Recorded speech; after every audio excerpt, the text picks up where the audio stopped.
তিনটে। নাম্বার 1 কারণ হলো আল্লাহ তাআলা কোরআনের মধ্যে বলে দিয়েছেন ওয়াতাসিমু বিহাবলিল্লাহি জামিআও ওয়া লা তাফাররাকু, তোমরা আল্লাহর রজ্জুকে শক্তভাবে আঁকড়ে ধরো আর পরস্পর বিচ্ছিন্ন হয় না। আমরা এই আল্লাহর রজ্জুটাকে শক্তভাবে আঁকড়ে ধরতে ব্যর্থ হয়েছি। সেটা কেমন?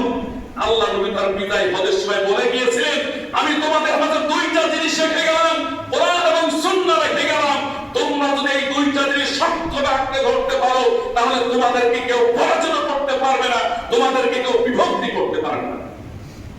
আমরা সে কোরআন এবং সুন্নাহ থেকে দূরে সরে গেছি। প্রিয় ভাইরা আমার, আল্লাহ তাআলা এই কোরআনের আয়াত যখন নাযিল করে সাহাবীদেরকে বলে দিচ্ছেন, তখন স্মরণ করাই দিচ্ছেন যে ওয়াতাসিমু বিহাবলিল্লাহি জামিআন ওয়া লা তাফাররাকু ওয়াযকুরু নি'মাতাল্লাহি আলাইকুম ইয কুনতুম আ'দাআন ফাআল্লাফা বাইনা কুলুবিকুম। যে সাহাবীরা তোমরা স্মরণ করো, যখন আল্লাহ রাসূলের সাহাবীরা একবার আনসারী সাহাবীরা একবার মক্কি সাহাবীদের মতো দ্বন্দ্ব বেঁধে যায়, তারা অনেকটা প্রায় তারা যুদ্ধের মুখোমুখি চলে গিয়েছিল, তখন আল্লাহ তাআলা এই কোরআনের আয়াতটা নাযিল করে তাদেরকে স্মরণ করে দেয় যে ইয কুনতুম আ'দাআন ফাআল্লাফা বাইনা কুলুবিকুম। তোমরা স্মরণ করো সেই সময়ের কথা যখন তোমরা ছিলে পরস্পর আদা মানে শত্রু ছিল, একজন আরেকজনের শত্রু ছিল। বনু আওস এবং খাজরাজ দুইজন কঠিন শত্রু ছিল, কিন্তু আল্লাহ তাআলা তাদের মধ্যে কি করেন?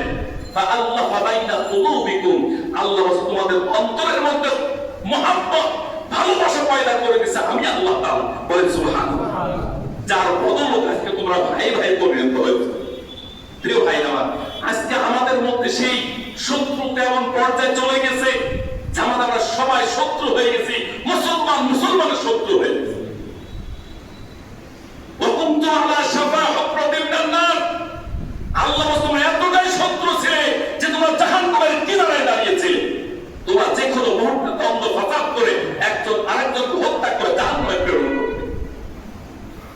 প্রিয় ভাই, আজকে আমরা যদি দেখি গোটা বাংলাদেশ ও বিশ্বের মুসলমানরা আজকে আমরা জাহান্নামের কিনারায় দাঁড়িয়ে আছি।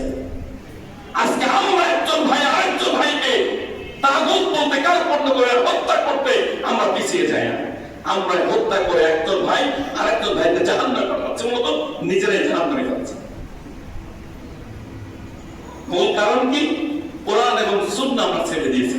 প্রিয় ভাই আমার, আপনারা রাগ করুন, আমি কিন্তু অনেক প্রোগ্রামে গেলে পারে যদি দেখি যে আল্লাহর কথা কম হয়, আমি সেখানে কম বসি। বিশ্বাস করবেন না, আমি মনে করি যে গল্পের মধ্যে আল্লাহ তাআলা থাকে না, যে ওয়াজ নসিহতের মধ্যে আল্লাহ তাআলা কম হয়ে যায়, ওটা কোনো গল্প না। যে কবিতার মধ্যে আল্লাহ তাআলা থাকে না, সেটা কোনো কবিতা না। যে গল্পের মধ্যে আল্লাহর নবী থাকে না, সেই গল্প কোনো গল্প না।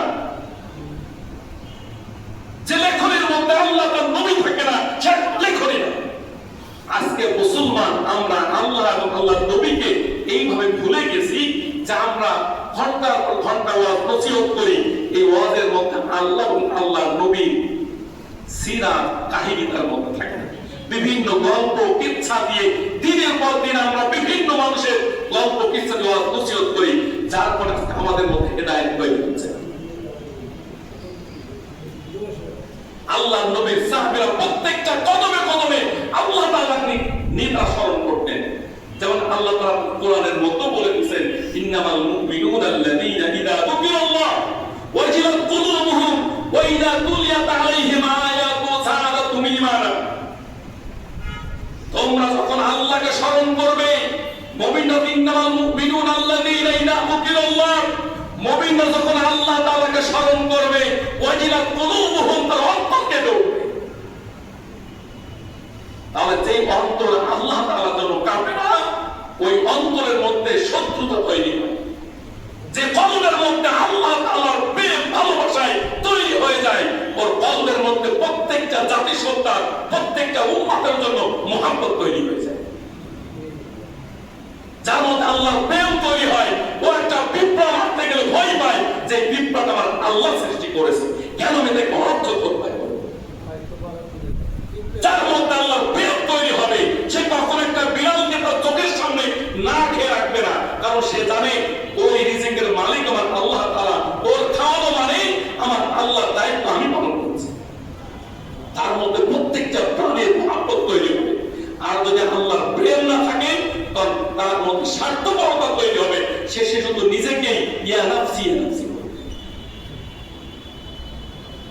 তার মানে ভাইরা কি আজকে আমাদের আলোচনার মধ্যে কোরআনের আলোচনা কম, আপনারা বিশ্বাস করেন না? নাই, আল্লাহ এবং আল্লাহর নবীর আলোচনা আমাদের কম হয়। আল্লাহর নবী কিভাবে চলছে, আমরা বিয়ে করতে গেলে হিসাব করে পাকিস্তানে কিংবা ভারতের নায়ক কিভাবে তার সন্তানকে বিয়ে দিছে, কত টাকা খরচ করছে, অথচ আমি একজন মুসলমান আমিও চেষ্টা করি যে রাকেশ আম্বানির সন্তানের যদি সে কয়েক কোটি টাকা খরচ করতে পারে, আমি মুসলমান, আমি তার বেশি খরচ করব। কিন্তু এইটা কি নবীজির আদর্শ? আল্লাহ নবী তার আদর্শ ছিল, আল্লাহ নবী তার মেয়েকে বিয়ে দিয়েছিলেন এক মুঠি খুরমাকে, এবং আল্লাহ নবী বলে দিয়েছেন যেই বিয়েতে যত খরচ কম সেই বিয়ে করতে আল্লাহর বরকত তত বেশি। আমরা কি আদর্শ এখন আছি? আমরা কত টাকা খরচ করবো, কোন হোটেল কোন রেস্টুরেন্ট ভাড়া করবো, তার মানে ইজ্জত থাকে না, আমি একটা প্রভাব ফেলে। তার মানে কি আমরা আল্লাহর নবীর আদর্শ থেকে চলে গেছি, আমরা মৃত্যু বই হবে, আমাদের রহমত বঞ্চিত হয়ে গেছে। যদি রাজনীতির কথা বলি, সমাজনীতি বলি, বিচারময় বলি, প্রত্যেকটা জায়গায় আমাদের রন্ধ্রে রন্ধ্রে আমাদের চুল যখন টানি তখন আমরা চিন্তা করি চুলটা কোন নায়কের স্টাইলে কাটবো। আমার সন্তানের যখন পোশাক কিনে দিই, আমার মেয়েকে যখন পোশাক কিনে দিই, আমরা হিসাব করি এই পোশাকটা প্রাকৃতিক পোশাক নাকি কোন নায়িকার স্টাইল পোশাক নেব, আমরা সেটা হিসাব করি। আমরা কখনো হিসাব করি না আল্লাহ নবী তার মেয়েকে কোন পোশাক কিনে দিয়েছে। আমরা হিসাব করি না আল্লাহ নবী কোন পোশাকটা পরেছিলেন, কেমন পোশাক পরেছেন, সেই পোশাক আমি পরেছি। তার মানে কি আমাদের আদর্শের মধ্যে আল্লাহ এবং আল্লাহ নবী হারিয়ে গেছে, যার কারণে আমাদের বিভক্তের 1 নম্বর ভালো। 2 নম্বর পয়েন্ট কি হবে, আল্লাহ তাআলা তখন হযরত আদম আলাইহিস সালামকে সৃষ্টি করলেন, তখন সমস্ত ফেরেশতাদেরকে বলেছিলেন ওয়াইদ কুল্লা লিল মালাইকাতি ইসজুদু লিআদম ফাসাদাু ইল্লা ইবলিস। তখন সমগ্র ফেরেশতাদেরকে বললেন তোমরা এখন আদমকে সিজদা করো, তখন ফাসাদাু ইল্লা ইবলিস, ইবলিস তখন তার সিজদা করে। যখন সে সিজদা করলো তখন আল্লাহ তাআলা ইবলিসকে বলল তুমি কেন সিজদা করলে না, কিসে তোমাকে বাধা দিল? ইবলিস তখন বলেছিল ক্বালা আনা খায়রুন, না আমি তো তার থেকে উত্তম, আমি তার থেকে উত্তম। খলাকতানি মিন নার ওয়া খলাকতাহু মিন তিন, তুমি আল্লাহ তাআলা আমাকে সৃষ্টি করেছো আগুন দিয়ে আর তাকে সৃষ্টি করেছো মাটি দিয়ে। বিদায় আগুন ঊর্ধ্বমুখী আর মাটি নিম্নমুখী, যে ব্যক্তি ঊর্ধ্বমুখী হয় সে কখনো নিম্নমুখী মাটির কাছে চেষ্টা করতে পারে না। বলেন না? অথচ ইবলিস কিন্তু আল্লাহর এমন জমিনের এমন কোন জায়গা নেই যেখানে ইবলিসের মাথা কপালে সেজদা সেখানে পড়ে। তাহলে এত চেষ্টা করার পরও শুধুমাত্র অহংকারের কারণে, আল্লাহর অবাধ্য হওয়ার কারণে, একটা হুকুম অবাধ্য হওয়ার কারণে সে ব্যক্তি চিরদিনের জন্য লানত প্রাপ্ত হয়েছে। তার মূল কারণ কি? অহংকার। এবং বলেছিল ক্বালা আনা খায়রুন মিন, তোমার থেকে আমি উত্তম। প্রিয় ভাইরা আমার, এই ইবলিসের স্বভাব, এই ইবলিসের গুণ তোমাদের থেকে আমি ভালো, এইটা আমাদের সবার মধ্যে এখন প্রতিষ্ঠিত হয়েছে। রাগ করবেন না, ইসলামিক দলের অমুক দল বলে আমরা সঠিক হক পথে আছি আর তোমরা সব বাতিল। যত ইসলামিক দল আছে ম্যাক্সিমাম দলের এই এখন বক্তব্য যে আমরা হকের পথে আছি, আমাদের বিশ্বাস একমাত্র হক আর কেউ হক না। যখনই আপনি বললেন যে আমরা একমাত্র হক, আমি হক, তখনই মনে করলেন আপনার শয়তান আপনার উপর ভর করে চাপবে। স্বয়ং আল্লাহ তাআলা পৃথিবী সৃষ্টি করার পরও আল্লাহ তাআলা কি বলেছেন? ইন্না নাহনু নাযালনা যিকরা ওয়া ইন্না লাহু লাহাফিজুন। আল্লাহ প্রত্যেকটা জায়গায় বলেছেন যে এই সৃষ্টি আমরা করেছি, এই কোরআনকে আমরা নাযিল করেছি, এই কোরআনকে আমরা সংরক্ষণ করব। কোরআনের মধ্যে ইন্নী শব্দটা আল্লাহ কম বলেছেন, ইন্না শব্দটা বেশি বলেছেন। বলে সুবহানাল্লাহ, ইন্না মানে আমরা করেছি। আল্লাহ তাআলা সবই দেখা করছেন, তারপর আল্লাহ এখন আমরা বললেন। কারণ এর মধ্যে বিশেষত্ব হলো এই, আল্লাহ তাআলার এই সৃষ্টি জগৎটাকে পরিচালনা করে ফেরেশতা দিয়ে এবং মানুষদের দিয়ে। আজকে আমরা যে দিনের কাজ করছি, এই কাজটা কার কাজ? এটা আল্লাহর কাজ। আমি যে আপনাকে দাওয়াত দিয়েছি, এটা কার কাজ ছিল? আল্লাহ তাআলার কাজ। এই জন্য আল্লাহ তাআলা বলেন, ওয়াসকালা রাব্বুকা লিল মালাইকাতি ইন্নী জাইলুন ফিল আরদি খলিফা, আমি পৃথিবীর মধ্যে আমার খলিফা নিযুক্ত করতে চাই, তারা আমার কাজ সেখানে করবে। তাহলে আমরা যে কাজটা করি, কাজটা মতো কার? আল্লাহ তাআলার কাজ। তার মানে আমরা যত আল্লাহর কাজ করি, এই কাজের সাথে ওই যে ইন্না নাহনু, আল্লাহ যে বলেছেন আমরা এটাকে নাজিল করেছি, আমরা এটাকে সংরক্ষণ রক্ষণাবেক্ষণ করব। তার মানে কোরআনটাকে যারা এর সাথে সম্পৃক্ত, কোরআন পড়লো, মুখস্থ করলো, আলোচনা করলো, সবাই আল্লাহ তাআলার এর মধ্যে সম্পৃক্ত। সুবহানাল্লাহ। তার মানে আপনি যে দাওয়াতি কাজটা করলেন আপনার না, আপনি আল্লাহর হয়ে কাজ করলেন। সুবহানাল্লাহ। এর জন্য আল্লাহ তাআলা বলতেছেন, ওয়ামান আহসানু কাওলাম মিম্মান দাআ ইলাল্লাহ ওয়া আমিলা সালিহান ওয়া ক্বালা ইন্নানি মিনাল মুসলিমিন। যে তার কথা, তার কার কথা উত্তম হতে পারে যে ব্যক্তি আল্লাহর পথে মানুষকে ডাকে। তার মানে পৃথিবীর মধ্যে যত গল্প আছে, যত কথা আছে, যত কবিতা আছে, সবচেয়ে উত্তম কথা, উত্তম কবিতা হলো আল্লাহর পথে মানুষকে ডাকা। তার মানে যে কথার মধ্যে আল্লাহ আছে, যে কবিতার মধ্যে আমার রব আছে, যে ওয়াজের মধ্যে আমার রব আছে, ওই ওয়াজ হলো সবচেয়ে সেরা ওয়াজ। প্রিয় ভাইরা আমার, আমাদের মধ্যে শয়তানের 2 নম্বর গুণ প্রতিষ্ঠিত হয়ে গেছে। আমরা সবাই বলে আমরা সেরা, আমরা হক, আর বাকি সব। তাহলে এখন এইটা যদি যাচাই করা যায়, তাহলে অধিক ম্যাক্সিমাম লোকের মধ্যে শয়তান ভর করে আছে।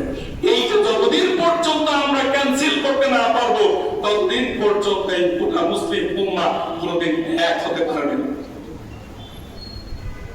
প্রিয় ভাইরা আমার, আল্লাহ রাসূলের সাহাবী আর একজন বেদুইন ইহুদির সাথে তর্ক হচ্ছে। আল্লাহ রাসূলের সাহাবী বললেন, আমার নবী ওয়া মা আরসালনাকা ইল্লা রাহমাতাল লিল আলামিন, আমার নবী গোটা বিশ্ববাসীর জন্য রহমত ছিল, অতএব সমগ্র নবীর চেয়ে আমার নবী সেরা। আর ইহুদি বললেন, কখনো নয়, খোদার কসম, সবার চেয়ে শ্রেষ্ঠ নবী হলে হযরত মূসা আলাইহিস সালাম। কে বললেন? ইহুদি বললেন। সঙ্গে সঙ্গে আল্লাহ রাসূলের মাথা গরম হয়ে গেছে।